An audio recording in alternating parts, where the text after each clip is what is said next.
Welcome back to the Explainer. Now, if you've ever studied English, you already know that the present perfect tense poses a pretty unique challenge.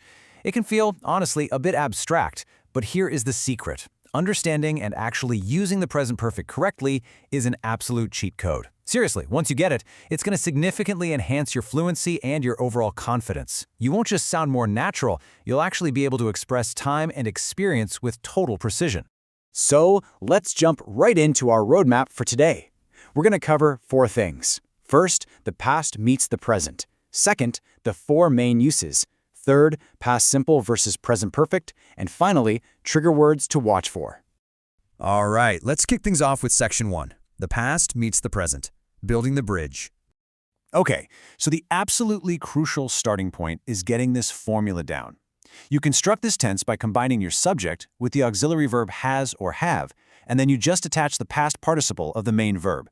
You know, that third form of the verb, the one that might end in ed, or it might be totally irregular, like eaten, seen, or worked. This simple, reliable formula is exactly how we construct our grammatical bridge. And I love this concept because it beautifully illustrates the core philosophy of the whole tense. You use the present perfect when an action happened at some unspecified time in the past, but, and here's the kicker, the exact timing literally doesn't matter. What actually matters is the result right now in the present. It's like that past action is reaching forward and directly touching your current reality. What's really interesting is when we frame this in a real-world conversational context. Think about a question like, what has been your worst travel experience? It perfectly connects your past travels to your current memory right in this moment.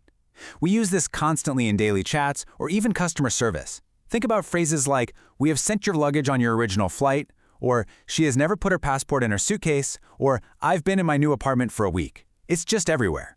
Moving right along to section 2, the 4 main uses. When to use the present perfect. By breaking this down into 4 logical steps, we can map out exactly when you need to deploy this bridge. We've got life experiences, ongoing actions, present results, and unfinished time. Let's dive into each one. First up, life experiences. You use this to talk about things you have or haven't done in your lifetime, specifically when you don't mention when the event happened. You're basically just saying you carry this experience with you right now. So, I have traveled to Brazil, or she has never tried sushi. Or maybe you're asking a friend, have you ever seen a whale? The exact time, not important. The experience is what counts. The second use is for actions that started in the past and continue right into the present. We're talking about ongoing situations, usually using words like for or since. They have lived in London for 10 years, means they still live there today. He has been a teacher since 2018, means, yep, he's still a teacher. But, actually, quick side note here, and this is absolutely crucial, you can only use state verbs for this specific rule. If you don't, people might confuse it with a continuous physical action. Okay, the third use focuses on past actions with very real present results. You use this when an action happened recently and the consequence is highly visible right now. For instance, I have lost my keys. You don't really care exactly when they fell out of your pocket. The big, glaring result is that you can't get into your house right now. Or, the rain has stopped. The result? The ground might be wet, but hey, we can finally go outside.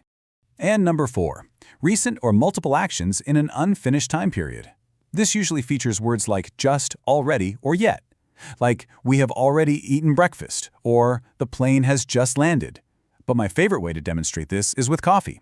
If you say, I have drunk 3 cups of coffee today, you use the present perfect because today means the day isn't over yet. There is definitely still time for cup number 4.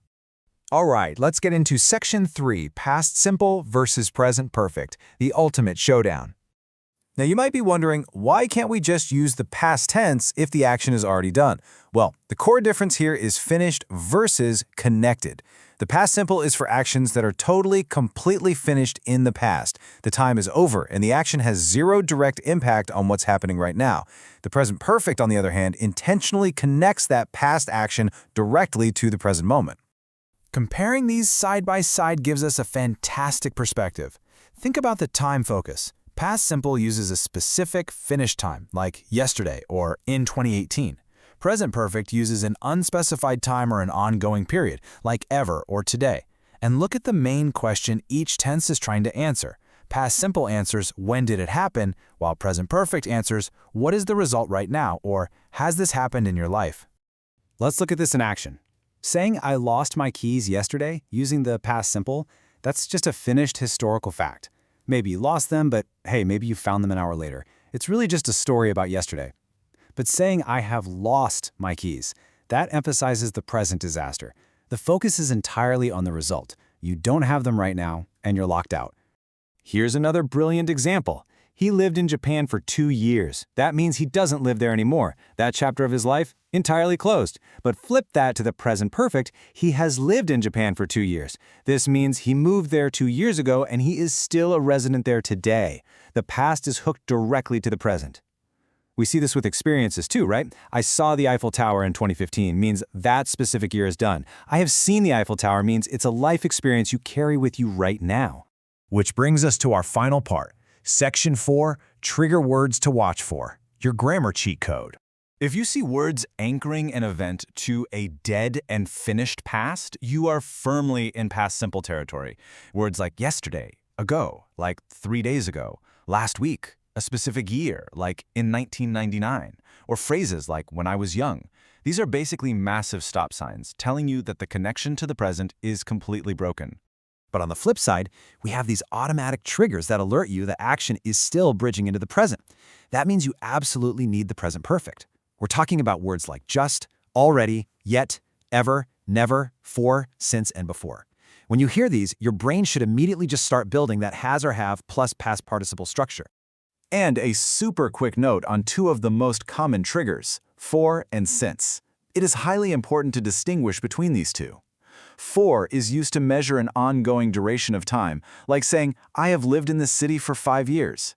Since, on the other hand, pinpoints the exact starting moment in the past, such as, she has worked at the company since 2021.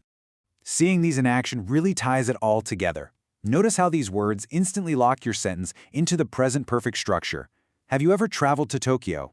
He has never tried Mexican food before. The train has not arrived yet. I have just received your email. Or even, I am sure we have met before, and we have already finished our lunch. These signal words are doing literally all the heavy lifting for you. So, leaving you with that powerful trigger word yet, I've got a question for you to ponder. Have you mastered the present perfect yet? I challenge you to try and apply this exact bridge concept in your very next conversation in English. Pay close attention to those trigger words and think about the results right now in the present. If this explainer helped clear up the confusion for you, please don't forget to like, share, and subscribe to Jawad's Academic Corner. Keep practicing, and I'll see you in the next explainer.